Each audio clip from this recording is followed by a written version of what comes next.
Pragati, do I need to keep my video on right now? I guess once you introduce me, yeah, then yeah. Just let us wait for another 2 minutes. I'll give you the green signal. Then you can put your video on when you go on live.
I think Pragati, you can start. Sure, sir. A very good morning and a warm welcome to everyone present here. I'm delighted to begin this morning with an enthralling session on the topic, Women in India, Representation and Empowerment. Before moving on with our webinar, I would like to welcome our principal, sir, Dr. Shubir Sen, and would request him to share a few words. Sir, would you please? Okay. Thank you, Pragati. And a very good morning to Dr. Aditi Dirangi. We are privileged and have the honor to have live with us on camera today for all the students of Vedanta College, Kolkata. To all of you, Dr. Aditi Dirangi is an assistant professor in Christ University, Ghaziabad, and she will be interacting with us for approximately for a duration of 1 hour. The topic for her presentation today is Women in India, Representation and Empowerment. I'm sure students, you are enjoying the weekly and the fortnightly webinar series that we have commenced of late and gaining perspectives from successful professionals from not only from Kolkata, but all over the country, and we want to take it all across the globe. So as you are aware, the women representation and empowerment has gone through a sea change in the last 1 century, typically the 1980s onwards. And today women, not only in India, but across the world, they represent successfully in all professions, be it sports, academics, industry, politics, or any other field. And I'm sure if 50% of the global population comes forward and contributes towards the global economy, the world will be a much better place to live in. So thank you, Pragati. You can just commence the session. Sure, sir. Thank you so much for your words, sir. The topic of today's talk, that is Women in India, Representation and Empowerment, has a number of dimensions. Again, when we go back to the question of third world women, this has created an alternative space in academia, if I am particularly thinking about the condition of women in this regard. Today, we are going to have a more organic understanding of how politics of gender, identity, class, and culture work, keeping in mind this third world feminism. In order to take this forward, we have with us, and I take this privilege to welcome Dr. Aditi Dirghangi, who is working as an assistant professor in the School of Humanities and Social Sciences at Christ University, Ghaziabad campus. Her research interests includes gender studies, speculative fiction, popular fiction, and mythological studies. I request Dr. Aditi Dirghangi to enlighten us with her readings on the same. On that note, I would just like to add one point Students of Vedant College, Kolkata are requested to post their questions at the YouTube chat box. And we would try to address them after the talk, after Dr. Aditi has already enlightened us with her, ideas and words. Yes, Dr. Dirghangi, the stage is yours. Okay, thank you so much. Thank you, Pragati madam, for giving this beautiful introduction of mine. Thank you so much. And I'll also thank Dr. Subir Sen sir for, inviting me and giving me this opportunity to, enlighten young minds, and I'm really excited and looking forward for this. And obviously, I'll give my warm regards to all the students of Vedant College who are currently watching this. So buckle up your seatbelts, because as I know that I've been informed that there'll be students from all the disciplines. So I'm going to keep my talk very simple, very peppy, and I think it'll be a good and exciting journey. So students, you must be telling me, you might be thinking that women in India, it's such a, we always talk about it, and there are so many, apart from the thought that there's a lot of development has already taken place, there's a lot of upliftment which has already taken place. But one question I feel that what my presentation is going to be is that it'll be very thought provoking. I have divided my presentation in two parts, and it'll be very thought provoking.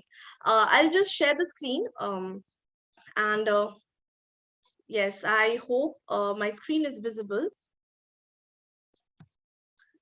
Yes. Yes, it is. Okay. So here it is.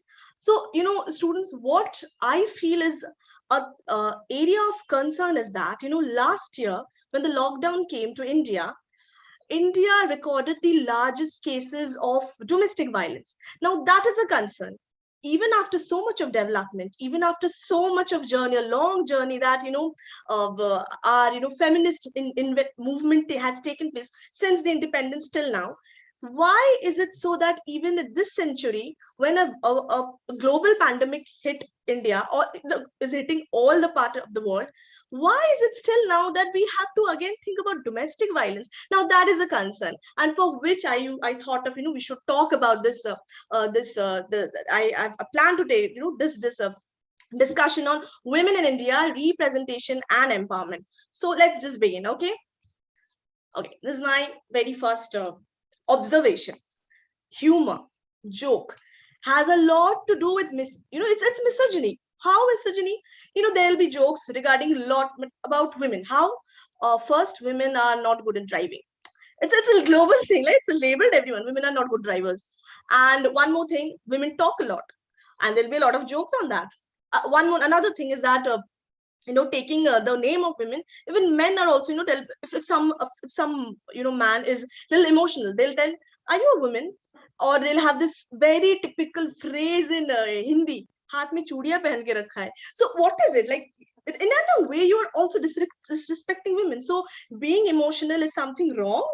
So that is another question. And the problem is that with humor, what we do is that even if we are very aware of the fact that there are a lot of issues happening against women, and we actually stand for it, but people like us will laugh on it. So let's take this joke. Even during the pandemic, these jokes are very famous. This one of them is that uh, be nice to your wife, restaurants are closed. So is it making a connotation that women is the place of women is in the kitchen, and if you need food, you have to be very good to your wife. One more thing is that that when you get coronavirus along with your wife, and it was your only chance to get away from her, that's something, and we will be laughing at this joke. But there's a highly sexist joke. I mean, come on, during the lockdown, because we were not having maids, so many of them like men were lamenting over the fact that they had to do dishes and household chores. I mean, is it just a work for women? No, right? So I think we have to choose wisely the content of the humor that will be laughing. I think that is the very first step where we can stop these kind of sexism, right? Now let's go, but this is an interesting thing that I chose today. Okay, if you can see, this is an advertisement from 1960s. And what is the tagline saying? पति की खुशी आपकी खुशी है. Until now I felt that Bonvita is a drink for children, like for growing children. I didn't have this idea. This thing is called ideal women syndrome. How are women thought? Women are thought from this perspective that they'll be self-effacing. I mean, where they won't think of themselves first, but they'll keep themselves as the second position in the house, and they'll think about their about their better half, the husband and child, and later you think of yourself. So I mean, this is something again we have to think about, that what media is representing, because media is something which shows the popular idea behind, the popular imagination mindset behind us. So this is one of these the advertisements that I found in from the 1960s. I'll go on with the later development also. I'll be showing you guys. So let's go on a second. Sorry. Okay, this one. My God, if you see this Usha sewing machine ad, I mean, you will be really understanding the height of sexism in it. What is it's telling? That train her to be an ideal housewife. Buy her an Usha sewing machine. And if you go in the end next line to that, it's written, yes, only you can transform her into a capable, economical housewife, a precious asset to her home and family. I mean, what is it connoting? That if you gift her a Usha sewing machine, she will be capable and she'll be economical. I mean, what, women will be becoming tailors now? See, these are the things we have to understand, that how media representation is very important, and how it is important even to how it affects the changing mindset of the society. Then there's another ad: drink a cup of Taj for stronger liquor super taste. And there's a woman in that. Stronger liquor super taste. What is it connoting? What is the intention? That it'll give a flavor which is strong like liquor, like alcohol. So women are not supposed to drink, only men is going to drink. This is also giving a very wrong message again. Okay, let's go to the another advertisement that I saw. You must be seeing in a lot of matrimony sites, there will be this content: the fair convent educated Brahmin girl. I mean, what about the people of different color? What about who's not convent educated? So they are not the ideal girl, ideal bride they're finding. So this is something, the beauty standard again we have in India, the colorism in there, that fair girl is the best one, best choice for my son, or a convent education is the best. But these are the few layers that we need to understand. And then there's another ad. If you see, I did not choose my husband, but I can choose my jewelry. I mean, that's such an irony, that she is not able to choose a husband, but she can choose choose the jewelry. In a sense, making women very materialistic, that she doesn't have the choice to have a husband, but she can have the choice to have a jewelry. So I mean, let's look into the layers more. Now let's see this part. How women are objectified in advertisements. I'm sure this Katrina Kaif, selling mango juice. I mean, women have been objectified a lot even in our advertisements. I mean, if you go to this in the street side juice corner, you will see there also you'll see there'll be a woman, a photo of a picture of some actress or something drinking juice. I mean, women has always been used as a tool where a thing can be said, like, who drinks mango, who eats mango like that? Come on, we don't eat mango like that. How can you show something like that? And let's look at this this part, how Ranveer Singh is carrying this women on her back, and the hoarding is telling that don't hold back, take your work. I mean, he is endorsing and normalizing sexual harassment in workplace. I mean, public figures like Katrina Kaif or Ranveer Singh, endorses advertisement like that, that my God, what's going to happen to the society? That is what, again, we have to understand these basic layers before seeing and acting on it, right? Next, I'll talk about how with time advertisements have also, broke these stereotypes. Now, if you have seen this Havel's ad on Hawa Badlegi, over there in this ad, and in a brief way, I'll tell you. In this ad, what they show, there'll be a couple who has gone for a marriage registration. They're getting married, and the husband takes the surname of a woman. So kind of they're showing that the things are changing. So that's a basic idea of the tagline. We should look at the tagline. The next, Ariels share the load. If you have seen with time, washing powder has, again, women is associated with washing powder because it's a mother washing or a wife washing. But through this ad, Ariel share the load. The message is that, washing clothes is just not a thing for women. Men is also there. So we have to share it together. That is what it is. This ad is saying. And this Anouk, bold is beautiful, the calling. It's an advertisement by Radhika Apte is there featured in the ad, and she is the one who has a very job pressure. Job is really hectic, and what she does, she wants to open her own architect firm, and so what she does, she breaks it. She just leaves the job and she just takes her own choice, makes her and sets up her own business. So that's what it's again telling, that bold is beautiful. So women should be bold, should be making choices. And same with Titan Raga, where it says that her life, her choices. So, with time, even advertisements have also taken this stand where sexism should not be there, right? So this is now let's go to the second part of my presentation, where I'll give you a brief idea about how feminist movement evolved in India, starting from in a very short form manner. Okay, why I chose this movie poster, it's again, as I told you, I wanted to be a little thought provoking, where we should start thinking wisely what should be the choices we'll be making in life, and what are the things, what are the view what will we viewing, right? That is something we need to understand. So in this movie, the best part, what it tells is no means no. I mean, if you have gone through the 90s and 2000s Bollywood movies, there will be a lot of songs, and one of the songs is na ka matlab haan hota hai. I mean, no, na ka matlab na hota hai, no haan hota hai. So that is what Pink has tried to say, that consent. We have to take consent. I mean, a woman who was a little friendly with a man, that doesn't mean that women are interested. She's just friendly. So we need to understand the idea of no means no. And I'm very thankful. I think we should be glad about the movies like this, who has tried to change the narrative and making it a very important point that if a woman is telling no, that means no. So now let's move to the idea of feminism. First of all, students, feminism doesn't mean hating men. That is something we need to put into the minds, because that is what popularly it is being believed now, that feminism means hating men. But no, it's not. And I tried to divide it in four parts, identifying it in four parts. That is, it's an effort to make women a self-conscious category. You have to understand, women has to understand the importance of themselves.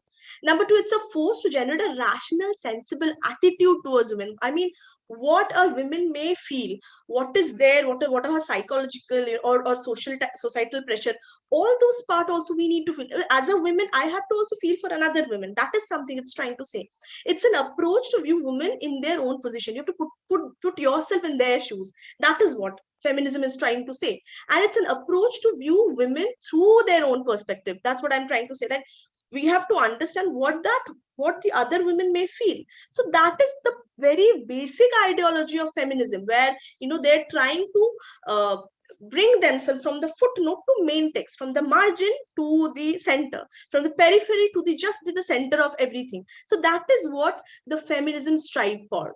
Okay, now let's go to the next part. Okay, as we know, but today in this section, I am not going to talk about how women have been victimized. No, a lot of things has been said.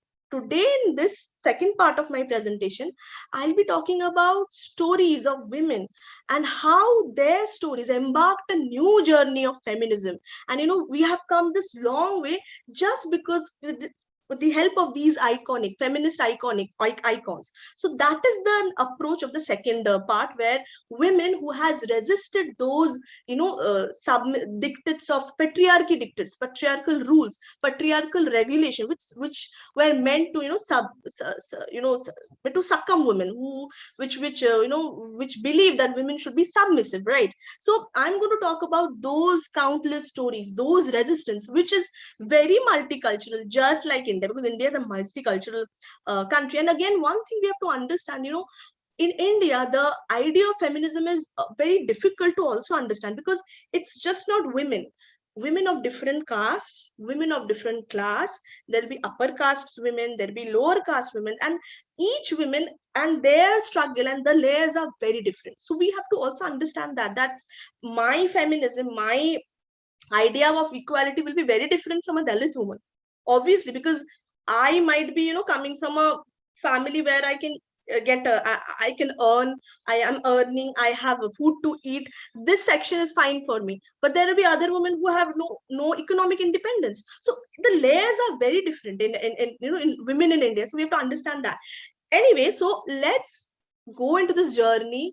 Let's understand this female history of these iconic figures who have set in this journey of self discovery and made feminism, the movement of feminism, so easy for us. Okay, let's go. So I have named this part as her stories. If we how women had made their journey. Let's go to the literature of early Vedas, Vedic period. There will be a lot of Vedic saints, women saints. Like me, I mean, we all know about male sages, but there were also women saints like Gargi, Lopamudra, Maitreyi, and Gargi is one of these, women saints who pioneered in Vedas, and even women made a lot of contribution in Vedas. That is something we don't know. That is not something is given to us, or shown to us. So we have to understand the fact that there were also women characters even in the early times, the Vedic times also, and who had have contributed immensely in the Vedas. They took part in the rituals and all. They had the the right to do pujas and all the religious rituals. Those part were there in the Vedas. Next, I'm going to talk about this 10th century Queen Dida, who had a leg disability, but she ruled Kashmir for 4 decades with her strong political survival skills. It made her immensely strong, brave, and she ruled Kashmir for 4 decades. Now that is something called iconic figure of feminism, which just debunked this myth that women are weak. No, not at all. Now let's go to the 16th century Queen Rani Bhavashankari from Bengal. Um, how many of us know about it? Rani Bhavashankari. She was one who defeated Pathans and retained the Hindu supremacy in the in Bengal. It was a then Bhurishishta, the kingdom, which is now located somewhere in the Hooghly. And there's a lot of songs and folklores are there on Rani Bhavashankari, who is also called Rai Baghini for her bravery. Then we have, Rani Rudrama Devi, who at 14 was, reigning the Kakatiya dynasty. And she was the one who, who fought immensely because she was always been objected for her gender. So that is something, again, we have to understand that, okay, there are women characters who are immensely powerful. Then we have Rani Chennamma of Kittur from Karnataka. She was the first Indian woman to fight against British India Company, East India Company. And then as we know, there is Tarabai Devi and Jhansi Ki Rani, and they are all known because of their bravery, right? Their immense valor of fighting, and that makes them so different and so unique and so to be noted. Then during the 19th century, the quest for upliftment of women, which with the national movement came into being.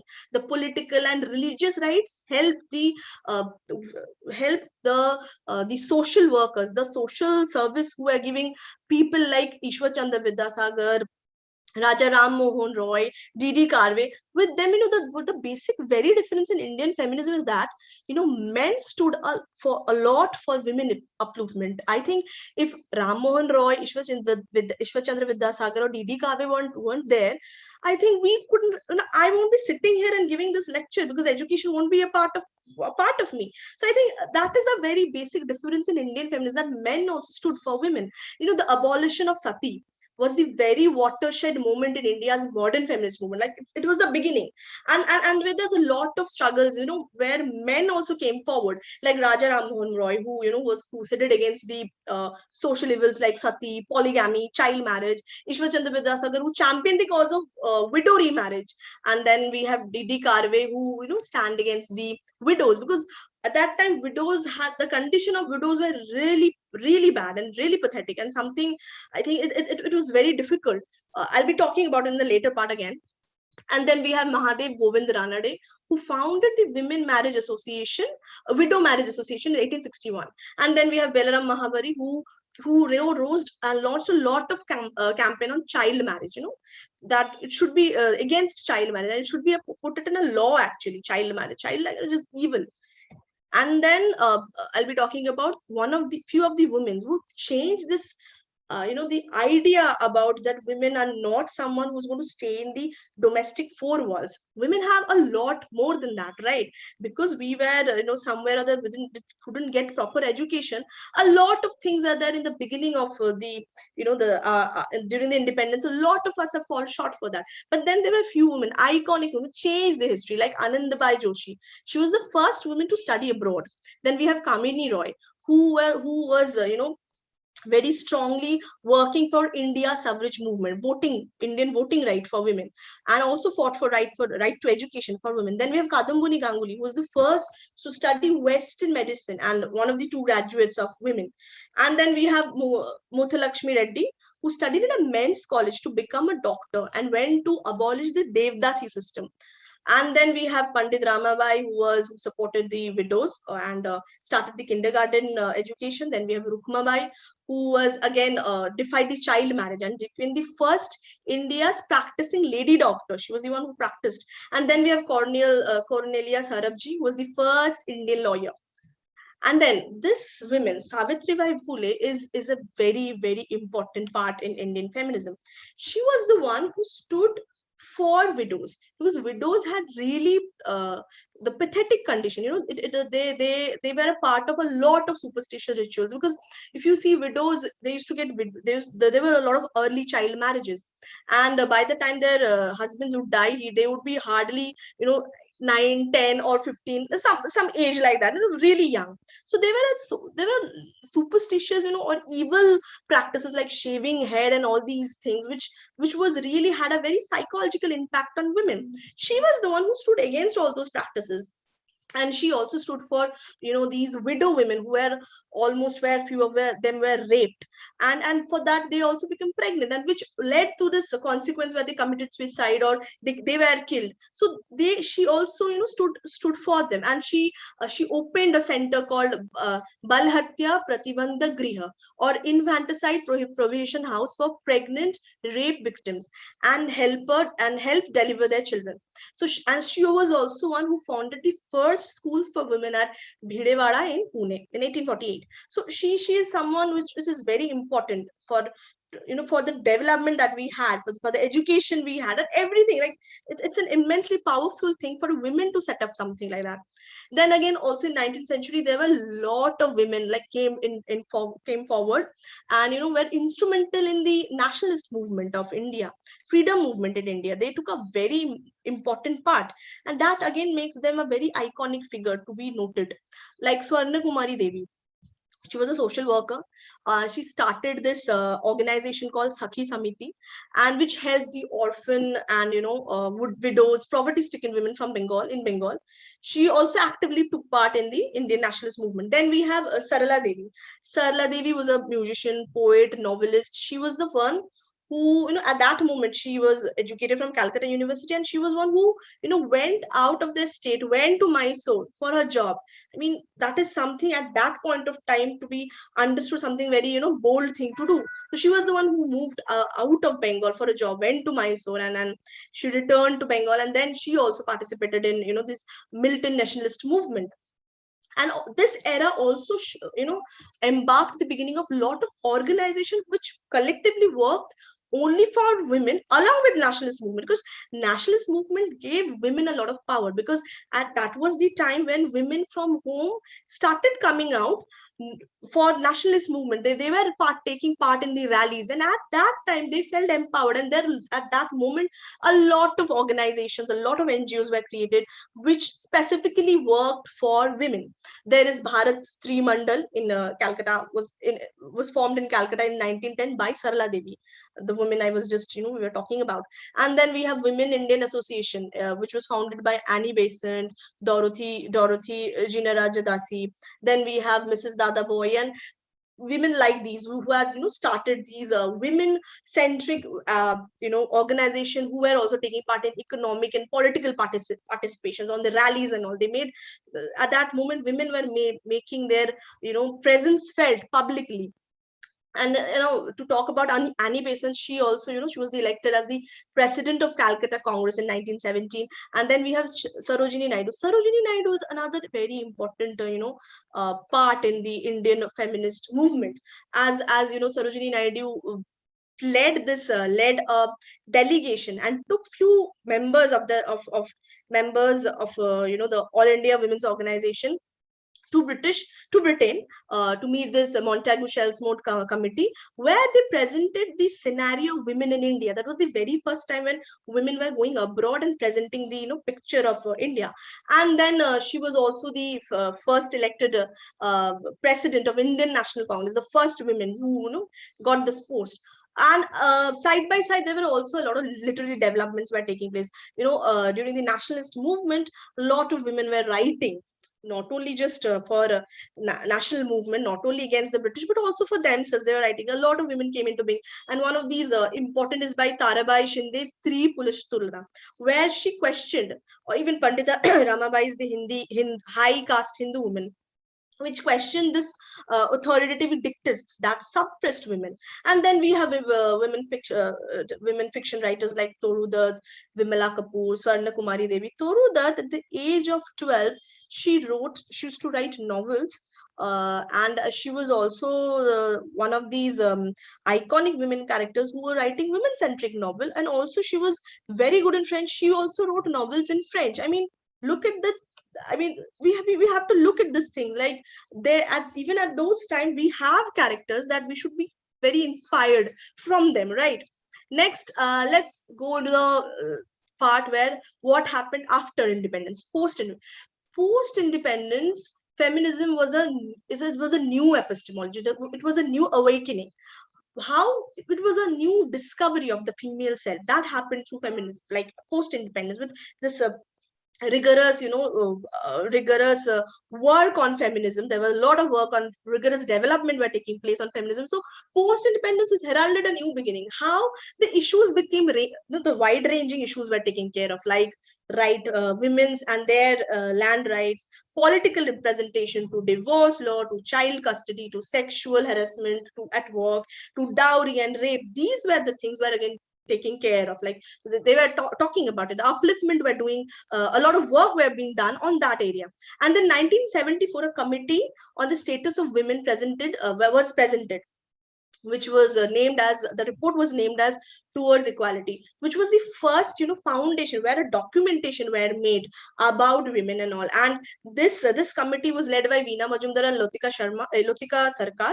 And as we can see, the Center of Women's Development Studies, that was in Delhi, that was established. And this is one of the pioneering centers where a lot of work is done on women development, on a lot of issues were taken care of, women issues were taken care of through this center. Then in 1980s, anti-rape rape camp was came into being. Was a lot of campaign were launched where emergence of women were taking place, and in several cities women were coming out of home and doing a lot of, and a lot of organization were talking about it, like the Saheli in Delhi, Vimochana in Bengaluru, and then Forum Against Oppression of Women in Mumbai. So women and these organizations were with were trying to make changes in the legislative, the criminal act, and all these rules and regulation, the all the laws abiding of our society were there. Those laws, they wanted to make changes in that. They wanted to, even the laws were also didn't think about these issues in about women. So women had to come out of their home and fight for them, right? And one of the great example is the Vishaka guidelines that came in 1997, and it was dealing with the sexual harassment that happened in the workplace. With one of the incident happened in Gojjur, where a woman who was working for an NGO about the upliftment of women, and she was about she was going to these villages and trying to aware women on hygiene and all kinds of women issues, and she was gang raped in her workplace. She had other members also, so she was gang raped in front of her husband. So that led to a lot of things, and then Vishaka guidelines came into being, and it's a great example that how it was formulated, and it had a lot of rules and regulations. But that Vishaka guidelines only came into action in 2013. Now that is something again we have to think about. Again, let's go to the Indian feminism after 21st century. Now we come to today's today's platform. Then what happens that it is also engaged with a lot of issues. Again, as see, domestic violence is again, it's still there, so it's still working on domestic violence, rape, victim shaming, consent. So we have to see the few iconic women characters who have also worked for the changing the rules and laws and regulation of our country. Like Indira Jaising did a work on documenting the Domestic Violence Act, and there and she was also the the senior advocate in the Supreme Court. And then we have Meenakshi Arora, who led the Vishaka guidelines, and which was later culminated as sexual harassment of workplace Act 2013. Act in 2013. That is what I was telling. That the Vishaka guideline happened to be in 1977, but 1997, but it only came into being, was taken into the criminal act, this work as a part of legislative only in 2013. And then we have the Nirbhaya rape case came up in 2012, and how activists like Kavita Krishnan and actually whole India was fighting for it. There was a huge when a protest and rallies were taking place. So Kavita Krishnan is one of the very important part in these series of protests, which led, all these protests led to this eventually, that the criminal law amendment of, changes were made in the rape laws. Even that has to be taken care. I mean, that is what we have to think of, that if women have to go out and fight for it, for the laws, I mean, that is how we have to do it. Because when once we are in street, we are fighting for something, I think then and only the government has to see about it, has to look into the matter very clearly, that whether the laws on rape or the rape laws are correct or not, whether it is being beneficial for them. I mean, rape is not at all a beneficial thing, but then at least the rape laws has to be correct, right? So after the Nirbhaya case, a lot of changes were made in the rape laws. And Vrinda Grover is one of these influential criminal lawyer who drafted this criminal amendment in 2013. You can see her there pictures, Meenakshi Arora, Vrinda Grover, Indira Jaising, who actually made changes in for making women their work and in the workplace safe. The rape laws, they made changes. I mean, they are the pioneer in the field of the safety, but we have to do a lot of work on that again. Now, even though there is a lot of work has been done, but then this movement is not ending. We have to work, we have to keep working for that, to attend such a place for women, where we don't have to think about the equality issue, we don't have to think about the other aspects of struggle. So what is the feminism in present day trying to do? What are they encouraging? They are encouraging increasing economic liberty, where women are able to manage the finance, women are able to make choices, they are not stereotyped. They are there have been, what women is wanting is being changing. The economics rights are changing, the sexual rights are changing, then, and women are not vacating their space. I mean, they are now negotiating with the fact, they're not in the being very submissive and timid. No, that part is gone. And equally, there is genuine partnership, collaboration among men and women.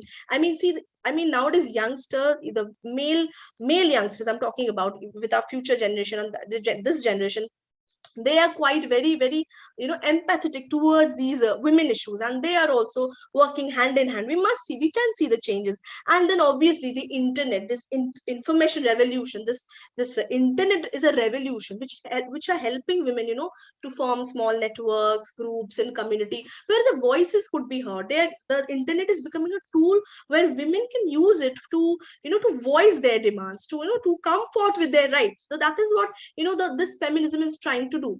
See, throughout the history, Indian women has asserted themselves, this long journey with this iconic women characters that I've tried to tell you guys about, how with time they have tried to change the narrative of the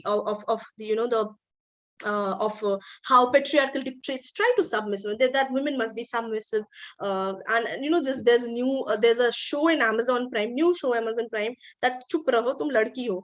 I mean, all these kind of taglines, we have to remove it. We have to change the narratives. We have to break them free. And obviously, with these characters, which doesn't get that kind of documentation in the domain of patriarchy, we need to reread them. We need to re-know them. We need to understand them, and we have to understand the fact, this that women's struggle is not something, it's about hating men. It's about creating a safer space for women. It's creating a space where they don't have to think of equal pay, because you will see it's still there, the Bollywood movies and all, there's no equal pay, or even a lot of things, in the labor.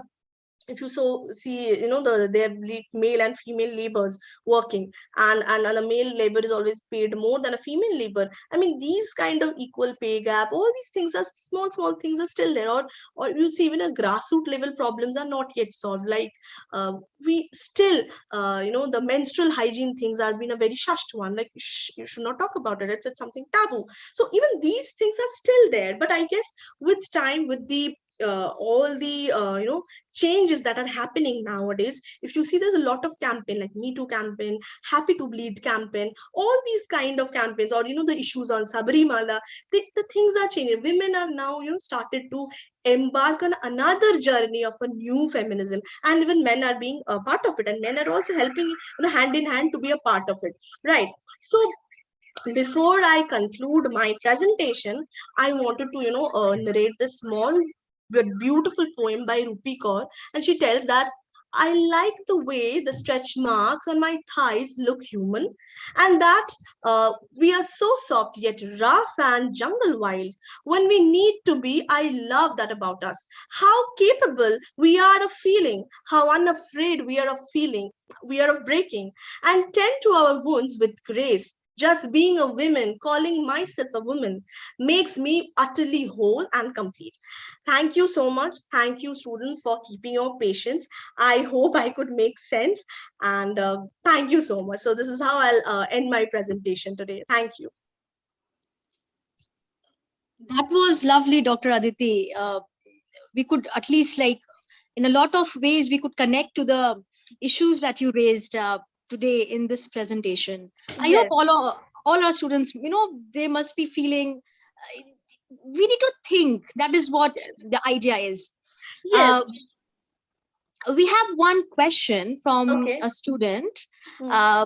She is Adrija Mukherjee from English Honors Department. Okay. Okay. Her question is, she wishes to know about consent, assumed consent versus given consent, and the whole debate of marital rape.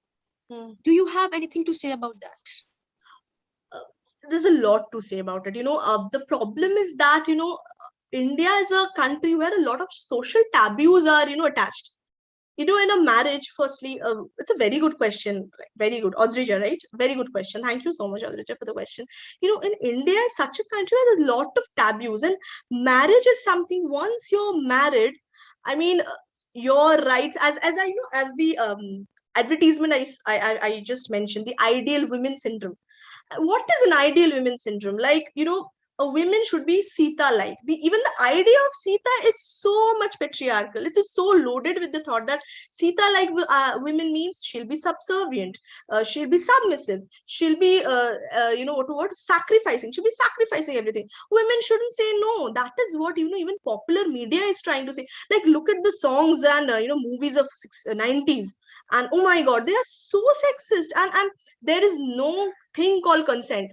I mean, just the song from Tere Naam, Ishq mein na ka matlab haan hota hai. Like, what is that? These kind of things are there which impact. Like, consent is something now being taken forward, that as I told, the movie Pink, which raised this very question, that how consent is very much important even in marriage. But the marriage is again another domain which is so socially seen. I mean, which has so much of taboo. If someone is not interested, they tell it that marital rape is not again considered. I think even now a lot of laws has to be revised on this idea of marital rape, because again, as I said, that in marriage there is no rape. There was a survey done in Delhi, I can't name it. I was watching the survey, and when men were asked about this fact, what do you think about marital leave? They said there's nothing called marital leave. If a woman is married, she has to go and do according what the man is doing of the house, man of the house is telling. So that is something is again a part and parcel, because during marital rape, when these court cases happen, they don't understand the basic thing is that if you're married, you should be open to all kind of pleasure, all kind of pleasure. You can't say no to that. So yes, that is a fact, which is a fact of concerns, and we need to look forward to that. Yes, yes, Right. Thank you so much for the answer, Dr. yes, Aditi. yes. Now, this I would like to add one anecdote. This is my personal Yeah, query yeah, for you. absolutely, absolutely. Uh, what do you have to say about the oppression of Black women, like Somali district, like Africa, those parts of the world? Yeah, see, absolutely. Again, there's this again a huge debate on white feminism, brown feminism, black feminism. Uh, See, from an Indian perspective again, or if you say African perspective, this is not something we have taken or borrowed it from white feminism. No, that's again, because everything comes from white, we try to tend to believe that this feminism has but white feminism tries to put every woman into a same box. As I was trying to say that there's a different layers we need to understand. There is caste, class, and all. As a black woman, firstly, the idea of black is again very much loaded. Racism is there, lot of racism, and the problem is that there's a little different cultural difference. We have to understand the part that in a Somali district, or say a Dalit woman in somewhere in Jharkhand, the layers are very different. We can't understand it. That is what we are trying to say, right, Pragati? Today, for us, the feminism is very different. For them, feminism will be just to go out and go to a fair and eat something of their choice. That will be their feminism. Or they'll have this basic thing that I wish I can wear. I can with whatever earning I'm doing. I just wish my husband doesn't drink liquor, and just that will be their feminism, because there'll be a lot of wife beating are going on around the world, right? And which I think white feminism won't understand, because for white feminism they're already developed. Their idea won't be like that. And the districts in Somali or in India, we are still in a developing phase, right? We have a lot of things. The very grassroots works are yet to be done. We don't have any say on the menstrual hygiene till now. We are so away ahead of we are so backward till now with the very basic grassroots problem. Why do you think still now women are getting lesser education than man? Why there's still women dropping out from schools? Because there's no proper toilet facility available, and growing women after adolescence, because when they get their menstruation, they are not able to go schools, so they drop out. So it's still there. I think that is the layer which I think even in black feminism has to also has for they're working for their rights they're having. And I'm sure black feminism, brown feminism are today getting the center stage because of this so much of work writing, those beautiful writings by black women or brown women, or Dalit women, their testimonials they are making and embarking and change. Where I Pragati, I can't remember the name. There was this Dalit woman from Jharkhand. She wrote a poem. She wrote a memoir in a form of a poem, and she was telling about how she was using the slang words. I mean, their experience is very different. So her poems were all full of slangs of what her father used to tell her mother. I mean, that is not our feminism. For them, not being, cursed is a part of a feminism. So I think that is the layers of different feminism we need to understand. I hope I could make sense. Absolutely, absolutely, Dr. Aditi. I agree with you. I second your points. Yes, yes. There is another question from a student of ours, Sona Jain. Okay. Sona asks, ma'am, how to move forward when the people around you tell you that you need to step down or step back because you are a girl? Okay, again, I mean, that is something, very day-to-day thing we hear, like that's what I told you, a lot of labels are attached from being a woman, because I think from a very childhood, women are conditioned like that, that you have to be, sitting in a very manner where your leg should be crossed. You should not, go. You should not stay, out of their house after 6. No, no 6 or 5. No, you can't, because it's not safe outside. Or a woman should not laugh loudly. A woman shouldn't talk. There's a lot of levels, and that conditioning is somehow, we can't blame it on our mothers also or grandmothers also, because they are also being conditioned that way, and that thing is going on generation to generation, that is being imparted to them. Thanks to the studies of feminism, or these kind of movements, or these kind of portrayal that are coming in front, that we are trying to understand that no, we have to make changes. So once when that women from a very orthodox or a very family where a lot of conditioning done, she is trying to take a step, she'll be opposed by her father, she'll be opposed by her mother, she'll be opposed by her brother. And that is what, if you go by Manusmriti rights, Manusmriti say a women, who is a woman? A woman is someone who is being, first controlled by her father, then controlled by her brother, then controlled by her boyfriend or, partner, and then husband, and then son. So women have always been controlled. So that is, the problem is that we have a lot of labels attached from the very beginning of our, the culture. Because I guess this happened due to a lot of invasions happened from British to Mughals, British, a lot of invasion, which kind of, the British ruled for 200 years, and that changed the very much of culture. Because I feel, the Vedic culture is very different, as I already, told, characters like Maitreyi, Gargi, who were out of Vedic sense, who actually, made a contribution in Vedas, and then they did that. So yes, I think Sonal Jain, right? What she was saying is correct. What I feel, what we can do is that we can try to make our mothers understand the fact that what we are doing is not wrong.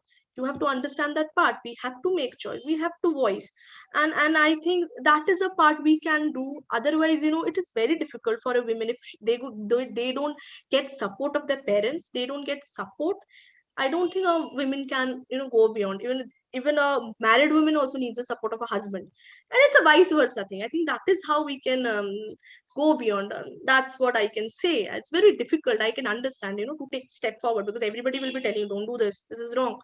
I mean, especially on the security issues, like if you go to a restaurant and if a guy, a boy will be noticing you, or can be, doing you some kind of, what to say, eve teasing on, and if you try to say something that can create a ruckus, you may feel, oh my god, what happened, in the next child he throws acid on my face. But we have so many problems and layers. That is what we are trying to say, like, Pragati, there's so much of layers. I mean, even after the fact, we know there's a lot of acid attacks going on, still acid is still you can find it in the local shop. You can go and get acid easily. Why is it acid so accessible? No, it shouldn't be made so accessible. Like, look at the, like, movies like Chapak and all these actually need to be done, so that society understand the fact that taking, that is what she did, right? She took a stand, and what happened, she was thrown acid on her face. I mean, that is the problem in I don't know, we have to work a lot on that, I guess. Yeah, Right. It's an ever going process. It needs a lot of absolutely. work at the ground, at the grassroots Yes, level. absolutely. Another question Okay. that is from Meghma Majumdar, again Okay. from English Honors Department. Hmm. She wants to know your views on the way in which Bollywood songs are, they are sexist, they promote sexism, Right, misogyny, and all that. right. Yes. Oh my, that is another thing, that is what, I tried to show through the ads. Like, media is very much responsible for the society we live in. The basic ideology that is happening around, that, because this concept called male gaze is so much deep rooted in Bollywood movies. I mean, why do we need a song like, oh god, these songs like the rap of Badshah and all these songs that comes into place? I mean, until unless the public figures, these Bollywood actors, take a stand, look at the lyrics, that, because if you are a public icon, you have to take, understand the lyrics, and that is what, the objectification of women, the done through these item songs or item numbers, and how women are projected, or the revealing clothes. The thing is that, it is shown in that way that women should be pleasing to the eyes. If there's a song, there's an item number, it should be pleasing to the eyes. And thanks to Bollywood for doing that. Bollywood is very much, that is the problem. Bollywood is very much into the stereotyping women, very much on how Bollywood sing, like and the problem is that even people like us, we enjoy all these kind of songs, we dance on it. When there's a party, we only dance on it. We are the one, we try to enjoy it also, keeping in the fact these rappers like Badshah and his new song, this Pani Pani, what is this song? I mean, how these songs are being written, the lyrics being done, you're trying to again sexualize women in every songs you're doing. Why should it be like that? That is the problem that we need to understand. We need to make choices on things we'll be watching, things we will be promoting. I think that is the first step we can do by rejecting things like that. I mean, that is my viewpoint. Right. Aditi, since we do not have much time, I would like to suggest you to answer one more question. Yeah. That's my personal Yes, a absolutely. request to you. I would want you to throw some light on the difference between feminism and gender studies, very briefly. Very. See, again, see, side by side with feminism, men are also being, ostracized. Men are also being attacked. A lot of things. That is, I just used one of the phrase that I told, that if a man is a little softer side, is a very emotional, what will be the attack on it? That चूड़ियां पहना है क्या हाथ में, रो रहा है लड़कियों की तरह. Like, these are the things that happen. So even, men are also ostracized a lot, and a lot of things. So the basic difference between feminism and gender studies is that feminism is about women, which not only work from a women's perspective, whereas gender studies which works in from all the gender perspective. It is just not feminism, it's about the gender, it's a study of gender. Because the way female psychology study is important, side by side male psychology, the study is very important. Because of the way female are conditioned, the same way male are conditioned. Male is conditioned from a very young age that, you're not supposed to cry, you have to be very strong, you have to play cricket, blue is your favorite color, you can't wear pink, or the color thing. So I think that is the very basic difference that comes from gender and feminism. And again, the very meaning of gender and sex is again very different. Sex is something which, medically we are given, like I'm a male, so M for male and F for female, so that is a sex that which is medically they're given. Whereas gender is a very, umbrella like term, because a gender is something with it's something with the how from inside what you feel. Well, there will be someone who has got a male body, but from inside they may feel that I am a female. Another part of the transgender also part. So gender studies have those aspects also, transgenders, LGBT communities. So I think that is the basic difference from the perspective, I feel. Yeah, Absolutely, gender is always a social construct, as yeah. Judith Butler says, right? Judith Butler says, yes, Right, yes, right. absolutely, yeah. It was a fascinating interaction, Aditi. Again, Thank you so much. Thank you so much. We loved it, and I'm sure all the students would agree. Let's with me let's on hope this so. I point. could make sense of the students. Yeah. Right? Okay. Yes. I would, on this occasion, I would like to thank you from the very bottom of my heart from Thank you so much. Vedant College, Kolkata, and I would like to present a certificate of appreciation on this. Kindly accept. Okay. I'm sharing the screen. Thank you.